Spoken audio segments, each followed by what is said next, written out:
মন্ত্রিসভা গঠন নিয়ে এখন বিএনপির ভেতরে চলছে আলোচনা। সামনে আসছে বিভিন্ন নাম।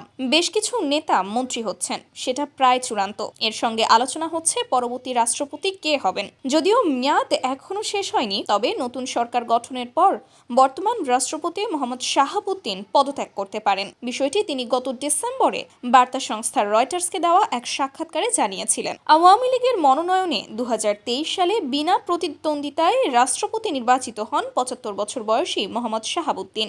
সংবিধান অনুযায়ী রাষ্ট্রপতি পদের মেয়াদ 5 বছর। সে হিসাবে 2028 সালের এপ্রিল পর্যন্ত মেয়াদ আছে মোহাম্মদ শাহাবুদ্দিনের। যদিও সেই সময় পর্যন্ত তিনি পদে থাকছেন না, যা স্পষ্ট হয়েছে রয়টার্সের সঙ্গে তার সাক্ষাৎকারে।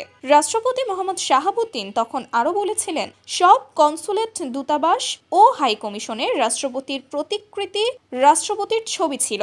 হঠাৎ এক রাতেই সেগুলো উধাও করে ফেলা হয়েছে। এতে মানুষের কাছে একটি ভুল বার্তা গেছে যে সম্ভবত রাষ্ট্রপতিকে সরিয়ে দেওয়া হচ্ছে। আমি খুবই অপমানিত বোধ করেছিলাম। এদিকে বিএনপির একটি সূত্র জানিয়েছে, রাষ্ট্রপতি পদের জন্য বিবেচনায় রয়েছেন দলের স্থায়ী কমিটির সদস্য খন্দকার মোশাররফ হোসেন। দলের স্থায়ী কমিটির আরেক সদস্য নজরুল ইসলাম খানও আলোচনায় আছেন। তবে মোশাররফ হোসেনের নাম জোরালোভাবে বিবেচনা করা হচ্ছে বলে জানিয়েছে বিএনপির একাধিক সূত্র। বিএনপি সরকার গঠন করতে পারলে খন্দকার মোশাররফ হোসেন রাষ্ট্রপতি হতে পারেন বলে আগেও আলোচনা হয়েছে। ৭৯ বছর বয়সী খন্দকার মোশাররফ হোসেন কুমিল্লা 1 আসন থেকে এবার সংসদ সদস্য নির্বাচিত হয়েছেন। এর আগে 4 বার সংসদ সদস্য হন তিনি। ঢাকা বিশ্ববিদ্যালয়ের ওয়েবসাইটে দেওয়া তথ্য বলছে, খন্দকার মোশাররফ হোসেন বিশ্ববিদ্যালয়টির ভূতত্ত্ব বিভাগের অধ্যাপক ছিলেন। ১৯৯১ সালে নির্বাচনে জয়ী হয়ে তিনি জ্বালানি মন্ত্রী হন। ২০০১ সালে হন স্বাস্থ্যমন্ত্রী। মহান মুক্তিযুদ্ধের সময় যুক্তরাজ্যে থাকা অবস্থায় তিনি বাংলাদেশের প্রতি সমর্থন আদায়ে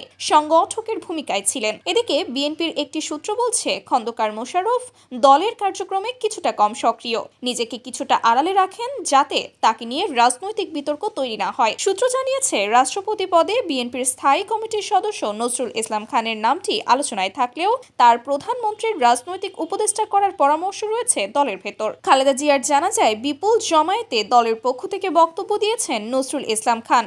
এবার বিএনপির নির্বাচন পরিচালনা কমিটির আহ্বায়ক ছিলেন তিনি।